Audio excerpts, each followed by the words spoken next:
la selección, dice, ¿por qué es necesario hacer una correcta selección de los datos de estudio en KDD o en cualquier otra metodología? Porque yo lo que intento es el proceso de reducir o reconocer la importancia de los datos. La reducción puede ser a nivel de filas o a nivel de atributos. Estamos, puede ser por filas o por columnas. Y te implica una reducción de la cardinalidad al restringir el número de atributos considerado el parte del modelo. Imaginemos una tabla que tiene 100 campos o atributos y nos preguntamos, ¿todos esos atributos los tenemos que considerar? Entonces, para esos casos, ya vimos las técnicas que se utilizan, como por ejemplo la matriz de correlación, de covarianza. ¿Estamos? ¿Cuáles son los beneficios de esta reducción? ¿Qué es lo que logramos con esta reducción? Primero, mejorar la calidad del modelo al eliminar las columnas innecesarias. Hay problemas que son muy complejos y al hacer esta reducción logro que se vuelva mucho más eficiente. En los problemas de minería de texto, por ejemplo, se realiza mucha reducción. Bueno, se necesita menos CPU, memoria y espacio de almacenamiento. Entonces, un problema que por ahí, para que yo le enseñe al modelo, puede ser que en algunos casos me demoraba días, lo puedo reducir a horas o lo puedo reducir a minutos, digamos, si yo hago una correcta reducción. ¿No? Dice, la información redundante o poco relevante dificulta encontrar patrones significativos. Si yo tengo, como le mostraba recién, 60 atributos, ¿cuáles son los importantes? Y no sé, tengo que sentarme a ver cuáles van a ser lo importante de todo ello. Entonces, dimensiones más grandes, los datos de aprendizaje son también más grandes, digamos. ¿No? Esta selección puede ser realizada a nivel de columnas o atributos o a nivel de filas y registros, que es lo que vamos a ver a continuación. Si los atributos tienen poco dato, se obtendrán, tienen poco dato, se obtienen pocas ventajas. En cambio, si demuestra decir que si eliminamos los atributos y tienen poco dato, el daño puede ser muy grave, ¿no? Dice, es fundamental tener claro cuál es el objetivo de la selección y esto es lo que ustedes tienen que buscar, digamos. En el problema que ustedes planteen para el trabajo final que ustedes desarrollen, tienen que plantear hacer este tipo de reducción, digamos, o al menos un análisis para ver si se puede o no se puede hacer una reducción de, como le decía, a nivel de filas o a nivel de columnas, ¿estamos? Primero dice, decidir la tabla de minería de datos, con cuáles van a trabajar y cómo concatenarla. Digamos, no es lo mismo que yo tenga 700 u 800 tablas, que le reduzca a 2 o 3 tablas, o que concatene todo y me queden 2 tablas nada más y trabaje con esas 2 tablas y 500 registros, digamos. Es mucho más rápido, mucho más eficiente. Entonces, lo que yo tengo que definir, bueno, primero es definir las tablas, luego tengo que definir cuáles van a ser los atributos y las variables con las cuales yo voy a trabajar. Puede ser que yo tenga que eliminar atributos, modificar atributos, que ustedes ya hicieron mucho de esto, digamos.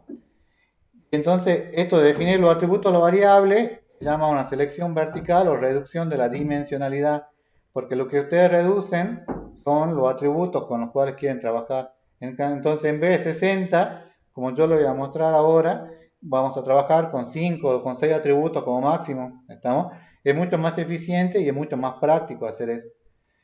Y también podemos definir instancias o filas. Dice, se debe tener en consideración las mismas pautas que para los atributos, es decir, con qué fila quiero trabajar. Ustedes ya venían haciendo un poco de esta definición de la fila cuando hacían reducción por error o por ausencia de información. En ese caso podrían eliminar la fila. ¿Estamos?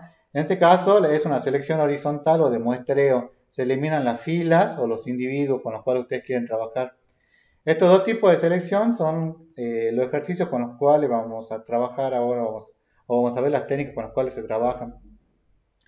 Las técnicas de muestreo, le dice, existen algunas pautas consideradas antes de analizar las técnicas de muestreo. Primero, dice, ¿cuáles son los casos que se pueden presentar con los datasets? ¿Se dispone de toda la población o se dispone de una parte de la población? ¿O los datos ya son una muestra de realidad? Supongamos que yo tengo un archivo del archivo de censo y del archivo de censo tengo solamente 10.000 registros. ¿Ese será el archivo real del censo o será solamente una muestra de ese censo? ¿Ustedes qué dicen?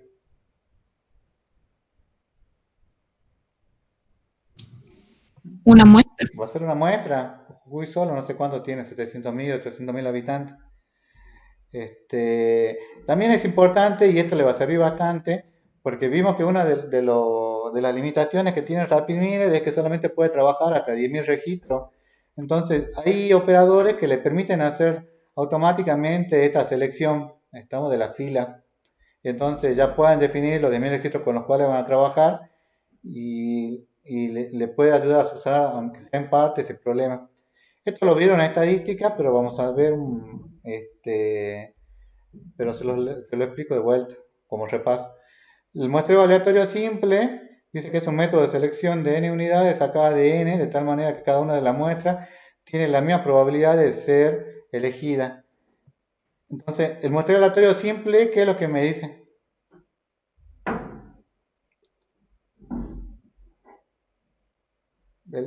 ¿Qué es lo que me dice? ¿Qué muestras son las que yo saco de la población? Fíjense, le dice que tiene la misma probabilidad de ser elegida. Entonces, ¿cuál saco? Saco toda aquella que tenga la misma probabilidad de ser elegida. Es como que yo agarrara, no sé, un grupo de 10 y saco uno de 10. Después agarrar otro grupo de 10 y saco otro de 10, pero todo con la misma probabilidad. Fíjense en este ejemplo. Este ejemplo dice, por ejemplo, si se necesita seleccionar una muestra de 3 personas en un universo de 15, se le asigna a esas 15 personas un número y a modo de sorteo se seleccionan 3 números al azar que conforman la muestra. Estamos entonces, del primer grupo de 5 saco uno, del segundo grupo de 5 saco otro y del tercer grupo de 5 saco un tercero y con los 3 hago la muestra que yo voy a hacer el análisis. ¿Estamos? Esto mismo ustedes lo pueden hacer en el RapidMiner, ya van a ver. ¿Cuál es la ventaja? Que es sencillo armar la muestra, que toma de forma equitativa la selección, que todos los individuos de la población tienen igual la oportunidad de ser seleccionados, que la población es representativa, hay un margen de error, que corresponde a la suerte y hay un error de muestreo. Es el mejor método de explicar los resultados y para representatividad obtenida se pueden realizar generalizaciones con respecto a la población. ¿Cuál es la desventaja de este muestreo simple? Que se requiere una lista completa de todos los miembros y acuérdense que ustedes muchas veces pueden no tener toda la población. Esta lista debe ser correctamente elaborada, completada y actualizada y en las poblaciones grandes es difícil disponer los datos necesarios de este tipo de muestreo. ¿Estamos? Esas son las desventajas que tienen. Luego tienen este muestreo aleatorio estratificado, que fíjense que este es el con el que vamos a trabajar o vamos a ver algunos ejercicios ahora de RapidMiner. Dice que muestra cómo se comparte una característica o variable en una población a través de hacer evidente el cambio de dicha variable en subpoblaciones o estratos en los que se ha dividido. Se llama muestreo estratificado proporcionado cuando el tamaño de la muestra de cada uno de los estratos es proporcional al tamaño de la población. Entonces, tengo este muestreo. ¿Cuántos estratos tengo acá? En ese ejemplo que está ahí dibujado, ¿cuántos estratos tengo? 4. Tengo 4. ¿Y cómo distingo cada una de las muestras? ¿Qué tiene diferente este grupo, este estrato con el otro estrato? No sé. ¿El color? Acá tenemos el celeste. Claro. Acá tenemos Color. los azules, los rojos, los marrones. Y luego le dice que saca un tamaño proporcionado de la muestra. O sea que si yo acá tenía 100 y saco el 10%, ¿cuánto es el 10% de 100? 10. 10, voy a trabajar con 10. Y acá tengo un estrato de 3, si saco el 10%... Ah, no podría 0,3. No podría sacarle. Supongamos que esto fuera 30. Sacar el 10% de los 30, ¿cuánto tendría que sacar? 3. 3. Entonces voy a sacar 10 de este estrato, de los azules, de los celestes, 3 de los marrones, no sé, 2 de los azules, 5 de los rojos, sacaría en forma proporcional. ¿Estamos? Fíjense, ténganlo en cuenta esto porque este es con el que vamos a jugar, por así decirlo, dentro de un rato en RapidMiner. Bueno, el aleatorio estratificado puede ser proporcionado cuando el tamaño de la muestra de cada uno de los estratos es proporcional al tamaño de la población. Bueno, acá le da un ejemplo. Por ejemplo, el estrato 1 tengo 2000 individuos y una muestra de 66. Entonces, para el estrato 2, que tengo 1000 individuos, tengo que sacar la mitad de la población, o sea que voy a sacar 33 de muestra. ¿Estamos? Y es esto es cuando es proporcionado. Y esto es cuando es desproporcionado. Por ejemplo, tengo 2000 y saco 50, y después tengo 1000 y saco también 50. En este caso es desproporcionado. ¿Estamos? ¿Cuáles son las ventajas del estratificado? Que tengo mayor capacidad de inferencia y comparaciones, mínimo errores del mismo tamaño, las muestras son más representativas, se puede obtener mayor conocimiento de la población abordada, se puede aplicar diversos métodos y procedimientos, es posible el análisis de patrones dentro de cada estrato. Esas son las ventajas. Y la desventaja es que es necesario obtener información sobre la proporción de la población, se requiere información de la variable de estratificación, es un método muy costoso ya que implica tiempo y si se cuenta con un gran número de variables, la selección de estratificación puede ser difícil. ¿Estamos? O sea que es mucho más costoso que el aleatorio simple. Pero bueno, en la práctica vamos a trabajar con eso. Ya veremos después si en la práctica trabajan con este de grupo conglomerado. El grupo conglomerado lo que le dice que es una técnica utilizada cuando hay agrupamientos naturales relativamente homogéneos en una población estadística. Se utiliza cuando los grupos son similares pero son diversos internamente. Entonces tienen que tener una característica muy distintiva entre cada grupo. Por ejemplo, yo tengo el grupo de alumnos de aplicaciones de base de datos 2. ¿Cómo los puedo, qué características distintivas tengo en el grupo? O todos son iguales, ¿eh?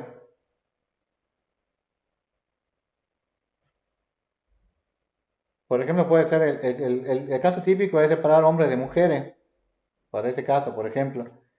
Fíjense, el ejemplo clásico es el geográfico, donde suponemos que siempre hay, donde se quiere hacer un estudio de un país, se divide el mismo en conglomerados, tales como provincias, localidades, ciudades. Realmente el muestreo por conglomerado se reduce notablemente a los individuos a estudiar, lo que implica reducir los costos económicos. ¿Estamos? Entonces, supongamos que yo quiero hacer un análisis por los barrios de San Salvador de Jujuy, ¿cuáles son los barrios que tomaría como muestra?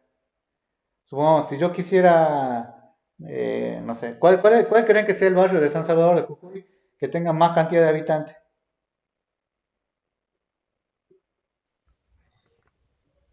Alto Comedero. Yo también diría que sea Alto Comedero. ¿Cuál sería el segundo barrio? ¿San Pedrito? Sí, pero puede Listo, ser. calculo yo. Entonces, ahí armaría mi población e iría sacando. Moreno, ¿Cómo? Moreno es. A Moreno, no puede ser, hay mucha gente en Moreno. Sí. Bueno, entonces yo armaría mis poblaciones separadas, digamos, por grupo, por conglomerado, e iría sacando muestras de cada uno de ellos. ¿Estamos? El problema cuál es, que tiene ustedes que tienen que diferenciar claramente cuándo pertenece a un grupo o a otro, que es muy probable que ustedes lo puedan hacer con los datos, porque ustedes acuérdense que van a trabajar con atributos, ¿estamos? Entonces, al tener diferentes atributos, pueden realizar análisis, digamos, a través de ellos. Por ejemplo, si yo fuera a hacer el análisis por barrio, sacaría, no sé, el atributo barrio sería el que me marcaría cuál sería el conglomerado, ¿estamos? Por la calle, por la dirección.